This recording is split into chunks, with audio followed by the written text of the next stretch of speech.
بسم الله الرحمن الرحيم. الحمد لله رب العالمين.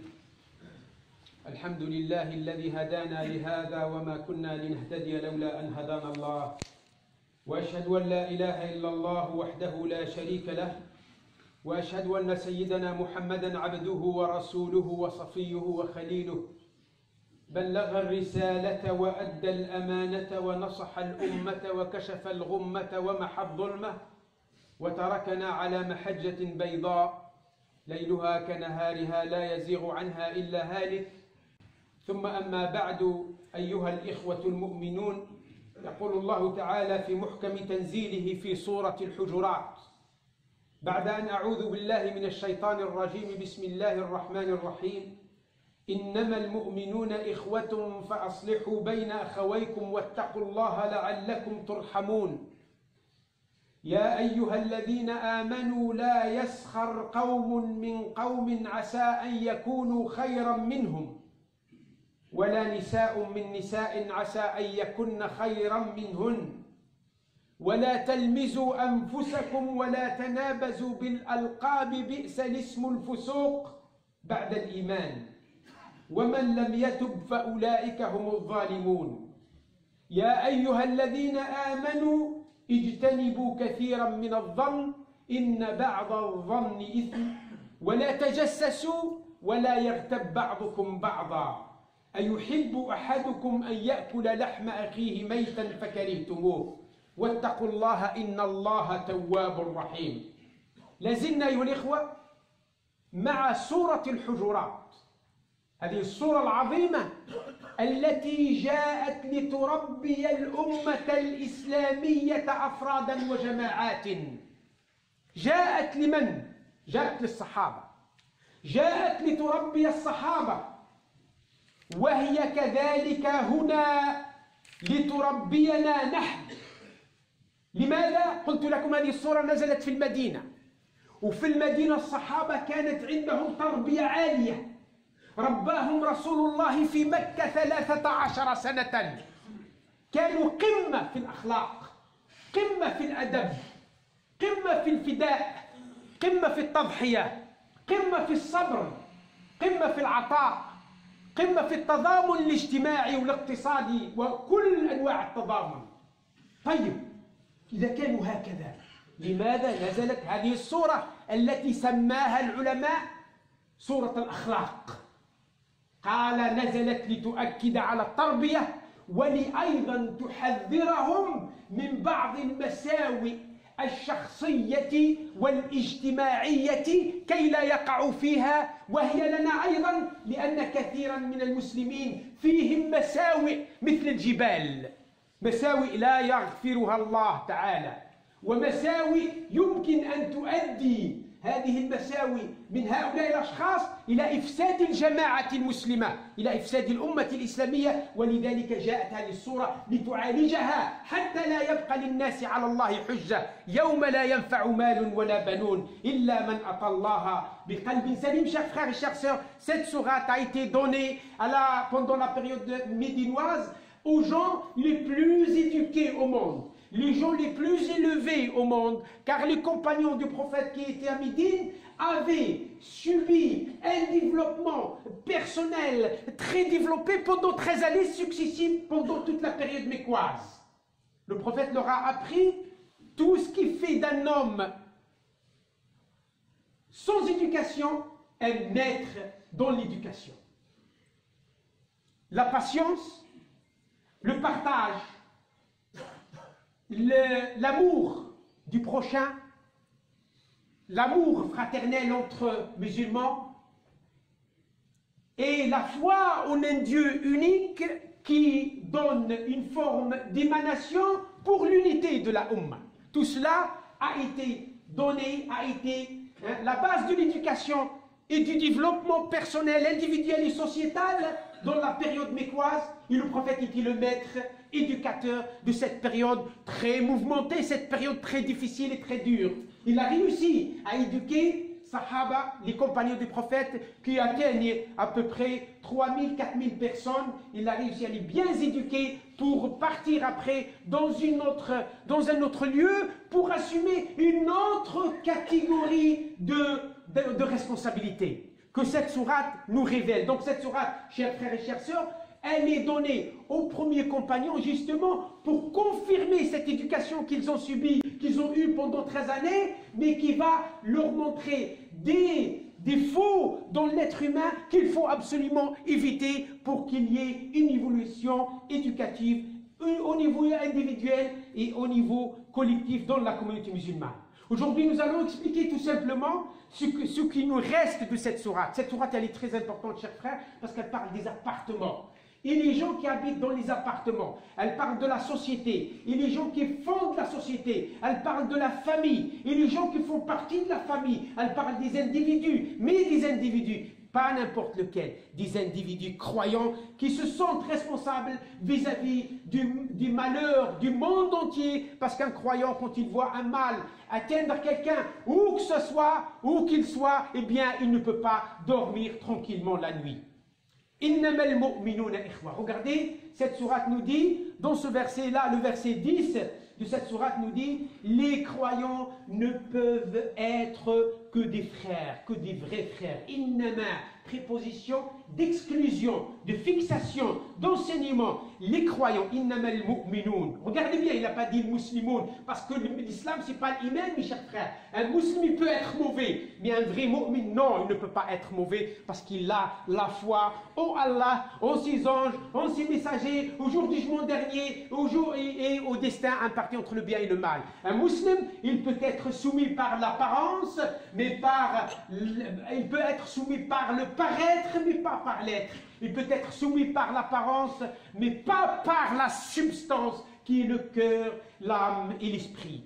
Innamal mu'minuna ikhwa. Les vrais croyants ne peuvent être que des frères. Vous qui êtes bons, qui ne déviez pas, lorsque vous voyez une partie, un groupe de ces croyants se disputer, vous devez réconcilier entre vos frères. Ils sont vos frères. Quelle que soit leur déviation, eh bien vous devez réconcilier entre eux. Tous, ceux qui font la réconciliation et ceux qui font les bêtises. Allah dit à tout le monde, wattaqullaha la'allakum turhamoun. La'allakum. Qu'est-ce que ça veut dire, la'allakum turhamoun? Ça veut dire que si vous ne craignez pas Dieu, vous n'aurez pas de miséricorde, vous n'aurez pas de bonté d'Allah, vous serez punis. Si vous ne pratiquez pas ces principes, et croyez-moi, ça wallahi, c'est pas moi qui le dis, c'est tous les savants, tous les mufassirin disent ça. La'allakum turhamoun, parce que si tu veux comprendre le fonctionnement d'un verset, regarde la fin du verset, qu'est-ce qu'elle te dit? La'allakum, pourvu que vous soyez pieux, pourvu qu'Allah vous envoie sa miséricorde. Turhamoun, regarde, le verbe est dépersonnalisé. Pourquoi? Pour qu'il soit général et qu'il ne vient que de Dieu. Car seul Allah donne la miséricorde. Soyez pieux, sinon vous ne méritez pas la miséricorde d'Allah. Et si vous regardez aujourd'hui, mes chers frères, aujourd'hui la situation des musulmans dans le monde, ce verset-là nous le révèle. Regardez les musulmans, ils s'entretuent, ne se respectent pas, ne partagent pas. Il y a certains musulmans qui mangent à satiété, ils gaspillent même, et d'autres qui crèvent de faim, ne trouvent même pas de l'argent pour acheter des médicaments. D'autres qui boivent de l'alcool avec l'argent qu'Allah a mis leurs mains, et d'autres qui ne trouvent même pas de l'eau potable. Comment voulez-vous qu'Allah nous envoie sa miséricorde? Parce que la vraie miséricorde, c'est quoi? C'est d'être unis, de partager tout, d'être comme un seul corps. Lorsqu'un membre se plaint, tout le corps pleure à cause de cette plainte. Innama, il dit, innamal mu'minuna ikhwa. Innamal mu'minuna ikhwa. Fa'aslihu bayna akhawaykum wattaqullaha la'allakum madha turhamoun. Elle est où la fraternité? Elle n'est pas. Il n'y a pas de miséricorde. C'est la réalité qu'il explique. C'est clair. Allah, wa ma rabbuka bidhallamin lil abid. Et ton Seigneur n'est pas injuste avec ses serviteurs. Ils sont injustes avec eux-mêmes. Ya ayyuhalladhina amanu. Oh vous qui avez cru, vous qui croyez Allah Ta'ala nous rappelle toujours notre foi en lui, pour montrer que la foi doit continuer. Vous devez être toujours croyant, quelles que soient les circonstances. Le verbe, il est en action. Ya ayyuhalladhina amanu, vous qui croyez, la yaskhar qawmun min qawmin asa an yakunu khayran minhum. Que les uns ne se moquent pas des autres parmi vous. La yaskhar qawm, qu'un groupe parmi la communauté ne se moque pas d'un autre groupe. Aujourd'hui, beaucoup de groupes, soi-disant musulmans, se moquent du reste de la communauté. Oh, ils ne sont pas de bons musulmans, mon frère. Ah, il ne faut pas leur dire salam alaykum parce qu'ils ne pratiquent pas la sunna. Hein? Allah, il te dit, ils sont tes frères, et toi, tu dis non, ils ne sont pas mes frères.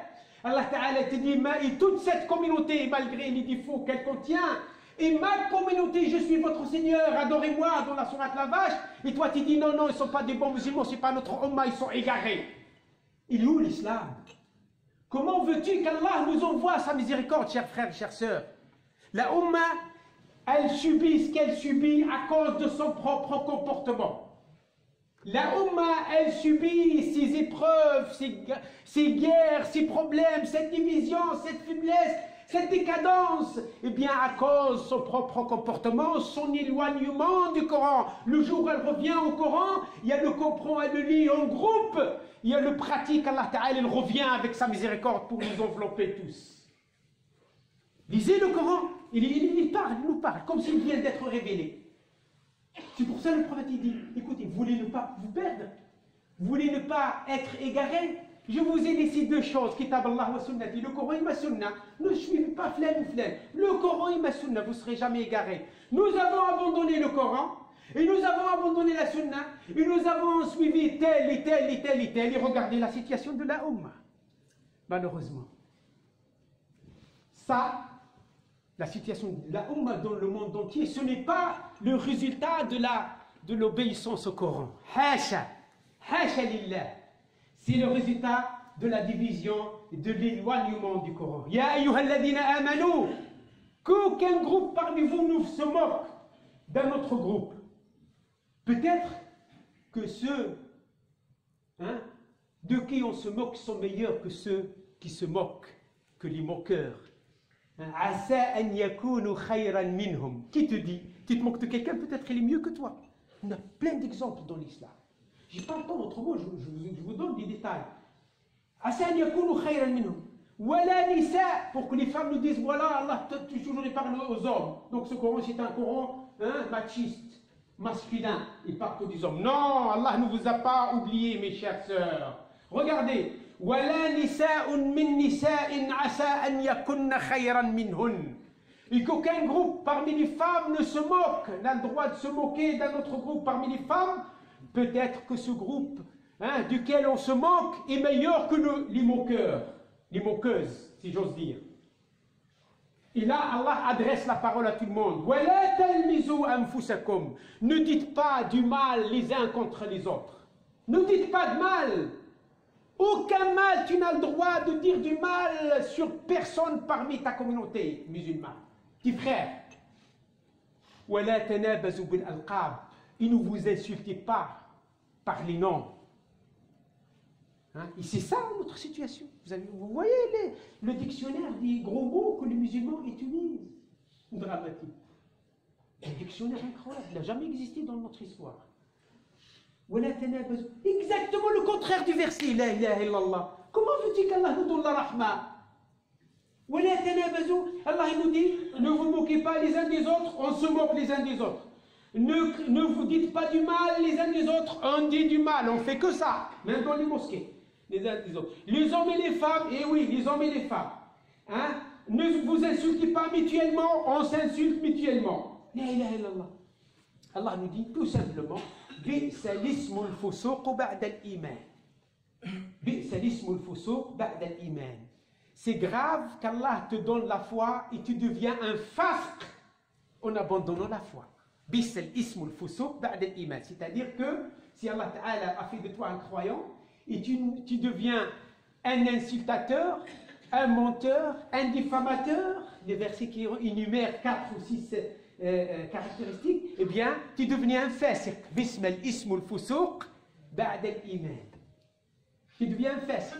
malheur à ce nom de fasiq, de rebelle, de désobéissant, hein, et de celui qui sort de la religion.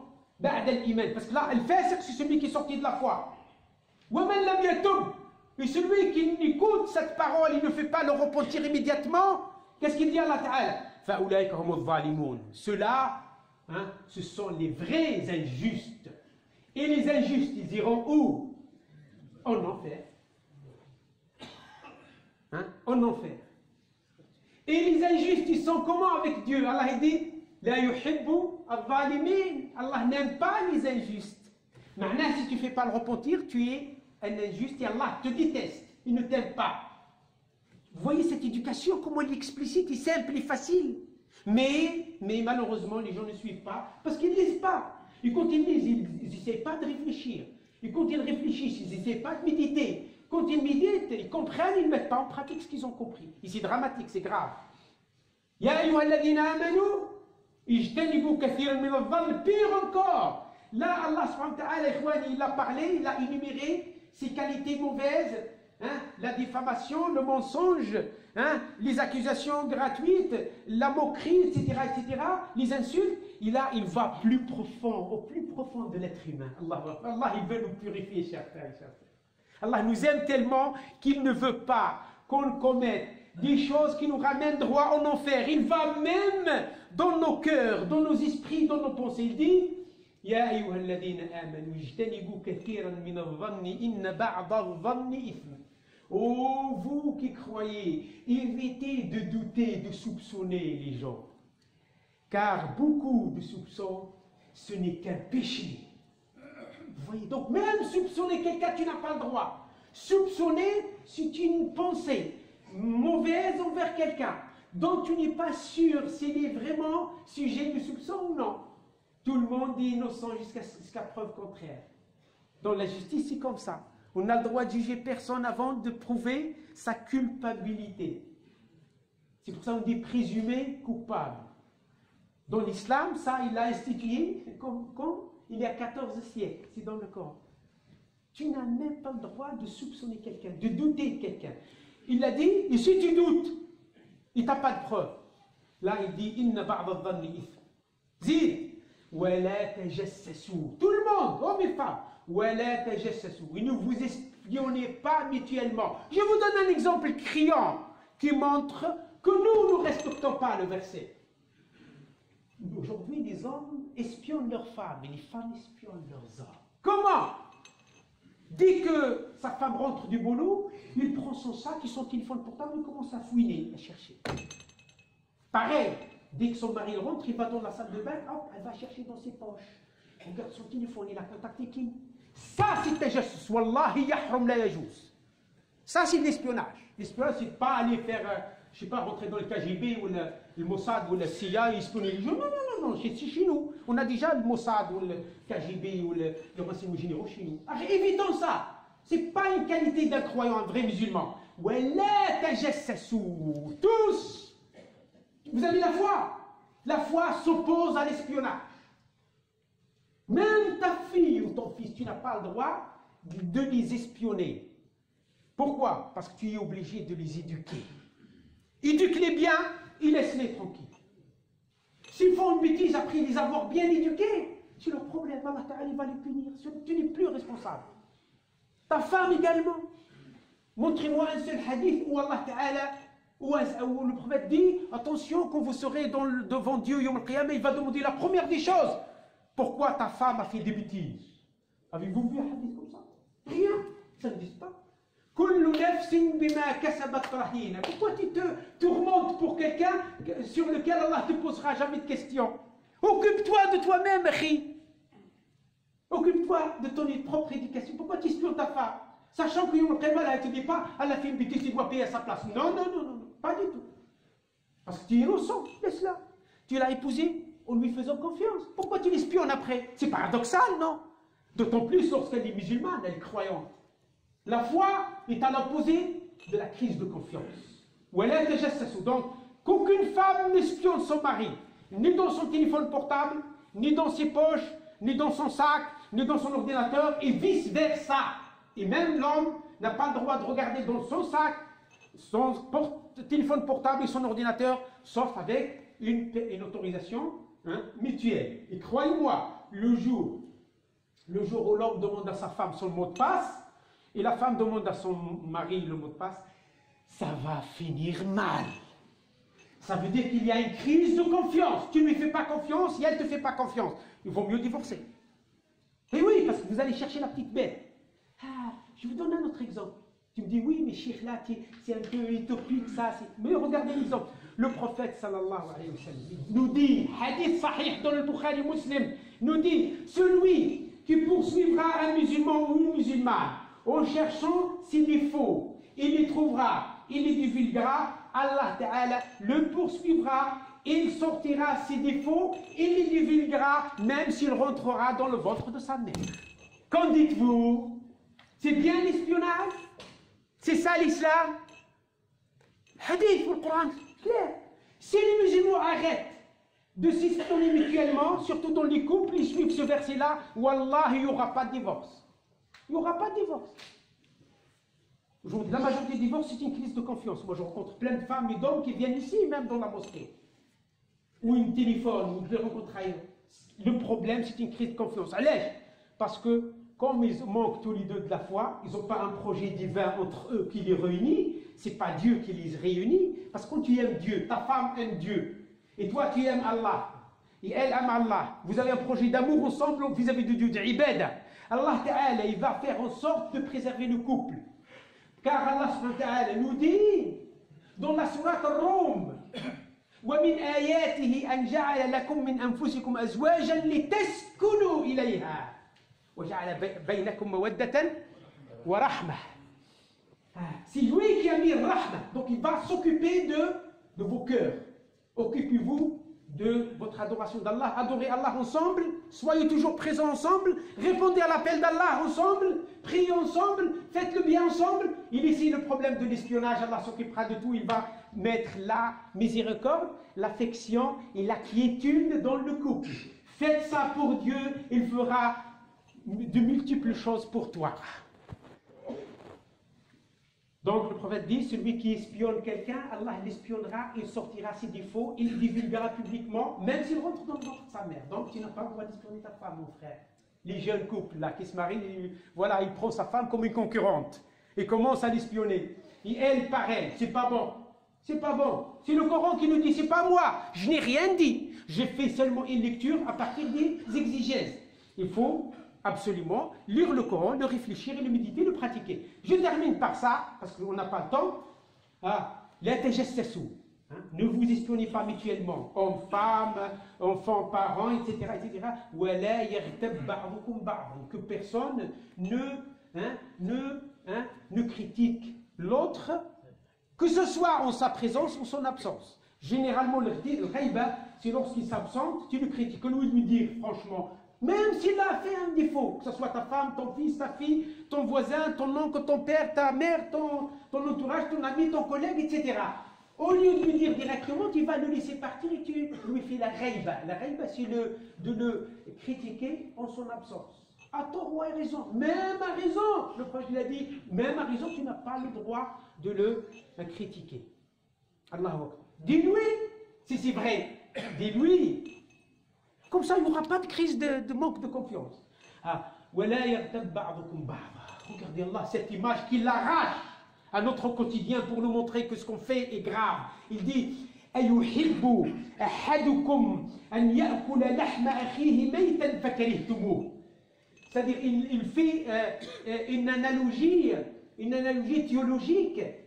Là, dans une image, il dit aimeriez-vous manger la chair de vos frères et vous détestez ça? Celui qui critique, c'est comme s'il mangeait la chair de son frère. Wattaqullah, inna Allah tawwabur rahim. Craignez Allah, ne faites pas ça. Si vous le faites, ça veut dire que vous ne craignez pas Allah. Inna Allah tawwabur rahim. Jaa at-ta'kid huna. Sachez, ne vous inquiétez pas. Si vous avez une bêtise pendant toute votre vie, mais maintenant vous avez décidé de ne plus faire ça, sachez qu'Allah tawwab. Il fait beaucoup de tawbah, il accepte de repentir. Rahim, et après tawbah, il t'accorde sa miséricorde.